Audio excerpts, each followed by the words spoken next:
Ang sabi sa Proverbs chapter 18 verse 21, death and life are in the power of the tongue, and those who love it will eat its fruit.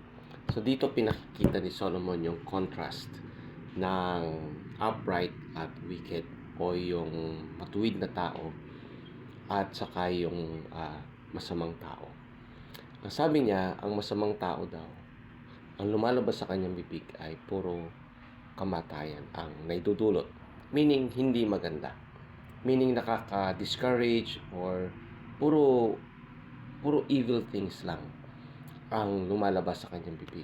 Pwedeng palamura, pwedeng masasamang walang lumalabas na maganda sa bibig, in other words. At ang dulot nito ay kamatayan. Why? Kasi pwede kang mapaaway, pwede kang mapatay kung hindi ka maingat sa lumalabas sa bibig mo. At ito ang nagiging produkto nito. Samantalang, ang matuwid naman daw, ang lumalabas sa kanyang bibig ay puro kabutihan, puro encouragement, puro pagpapalakas ng loob, anything lumalabas sa bibig, maganda. And so, the product of this is life. Meaning, maraming na-inspire sa'yo, maraming nagmamahal sa'yo, maraming tumatangkilik sa'yo because what comes out of your mouth is something that is good, something that will benefit others. Contrary dun sa kanina, na masama ang lumalabas sa bibig.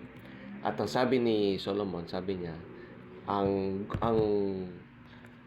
those who love it will eat its fruit.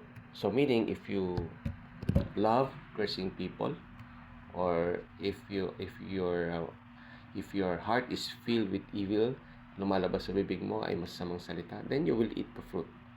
You will harvest the fruit of death.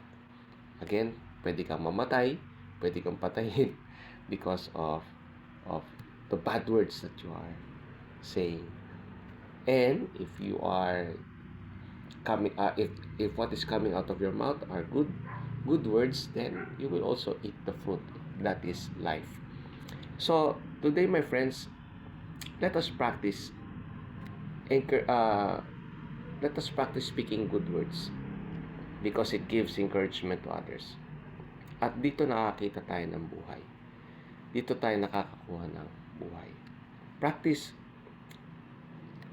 saying good things. Sabi nga, kung ano yung sinasabi mo, yan ang mangyayari sa'yo. Because words have power. They have power.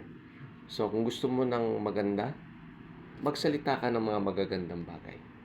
Even when you talk to your loved ones, to your friends, even work, iwasan mo magbura.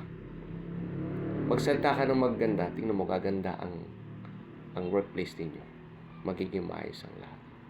So again, my friends, life and death is at the tip of the tongue. It is at the power of the tongue, and those who love it will eat its fruit. The word of the Lord for you today. God bless you.